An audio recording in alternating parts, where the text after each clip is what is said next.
after the floods, we find that the real need is to come down to the community level and teach communities how to handle these problems, these emergencies, how to help them to identify what could be a problem, and if it happens, what do they do? So in the coming months,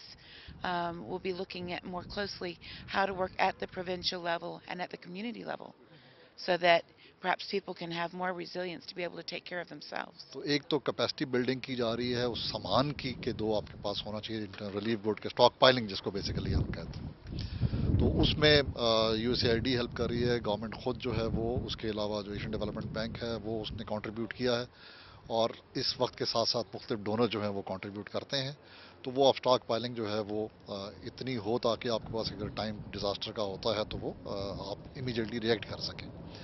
दूसरी जो capacity building जो NDMA जिस पे भी खास तौर पे काम कर रहा है वो बेसिकली एक तो जो प्रोवेंशियल और डिजास्टर मैनेजमेंट अथॉरिटी है जिन्होंने ऑन ग्राउंड काम करना उनकी कैपेसिटी जो है बोथ टेक्निकल और ह्यूमन वो भी यूएन के साथ मिलकर उनकी कैपेसिटी बिल्डिंग की जा रही है तो वो उस पे लोगों को सेंसिटाइज किया जा रहा है प्रोविंसेस को सेंसिटाइज किया जा रहा है जो मुख्तलिफ लोग जिस तरह फेडरल फ्लड कमीशन है पाकिस्तान मेट डिपार्टमेंट्स हैं इस तरह के जो इदारे हैं उनको सेंसिटाइज किया जा रहा है थ्रू वेरियस प्रोग्राम जो डोनर के साथ चल रहे हैं